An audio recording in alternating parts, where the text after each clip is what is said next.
उत्तराखंड में भगवान शिव को समर्पित 5 केदार हैं, जिन्हें पंच केदार के नाम से जाना जाता है। उन्हीं में से तीसरा केदार है तुंगनाथ मंदिर। इस मंदिर का निर्माण आज से हजारों वर्षों पूर्व महाभारत के समय में पांडवों के द्वारा किया गया था। तुंगनाथ मंदिर हिमालय की पहाड़ियों पर अलकनंदा व मंदाकिनी नदियों के बीच भगवान शिव का मंदिर है। तुंगनाथ का मतलब होता है पहाड़ों का भगवान, जो कि भगवान शिव को कहा जाता है। यदि आप रोमांच के साथ साथ धार्मिक यात्रा का मिश्रण चाहते हैं तो अवश्य ही तुंगनाथ मंदिर होकर आए। तुंगनाथ मंदिर से ऊपर प्रसिद्ध चंद्रशिला पहाड़ी भी है, जिसका संबंध भगवान श्री राम से है। तुंगनाथ पहाड़ी से 3 झरने निकलते हैं, जिनसे अक्षकामिनी नदी का निर्माण होता है। साथ ही यह पहाड़ी प्रसिद्ध अलकनंदा व मंदाकिनी नदियों के बीच में स्थित है। तुंगनाथ मंदिर का इतिहास: महाभारत के भीषण युद्ध के बाद पांडवों ने गोत्र व ब्राह्मण हत्या के पाप से मुक्ति पाने के लिए भगवान शिव को प्रसन्न करने का निर्णय किया था। इसके बाद उन्होंने भगवान शिव को काशी से लेकर केदारनाथ तक ढूंढा, लेकिन वो उन्हें नहीं मिले। भगवान शिव सभी पांडवों से अत्यधिक क्रोधित थे, इसलिए वे उनसे छुपने के लिए एक बैल का रूप लेकर धरती में समाने लगे, लेकिन तभी भीम ने उन्हें देख लिया और बैल को पीछे से पकड़ लिया। तब उस बैल का पीछे वाला भाग वही रह गया और बाकी 4 भाग 4 अन्य जगहों पर निकले, जिन्हें हम पंच केदार कहते हैं। यहाँ आप अपने या सार्वजनिक साधनों से केवल चोपता गांव तक ही पहुँच सकते हैं, इसलिए आगे की यात्रा पैदल चलकर ही करनी पड़ेगी। तुंगनाथ मंदिर का ट्रैक ज्यादा मुश्किल नहीं है, क्योंकि इसे चट्टानों व पत्थरों को काटकर समतल बनाया गया है, लेकिन कहीं कहीं सीधी चढ़ाई आती है। तुंगनाथ मंदिर के ट्रैक में आपको ज्यादा मुश्किल नहीं होगी।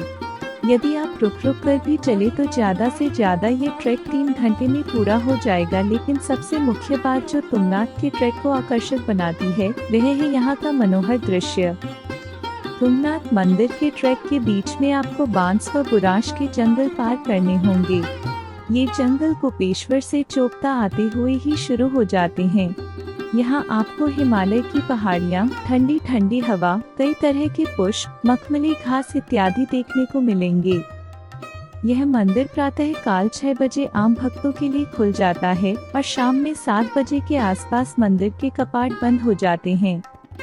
यहाँ पहुँचने के लिए आप उत्तराखंड राज्य के 3 बड़े शहरों हरिद्वार, ऋषिकेश या देहरादून कहीं भी आ जाए, क्योंकि उससे आगे की यात्रा बस, टैक्सी या निजी वाहन से ही करनी पड़ेगी।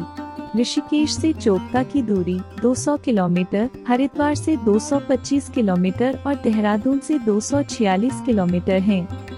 यदि आप हवाई जहाज से तुंगनाथ मंदिर आना चाहते हैं तो चोपता के सबसे नजदीकी हवाई अड्डा देहरादून का ग्रांड चौली हवाई अड्डा है।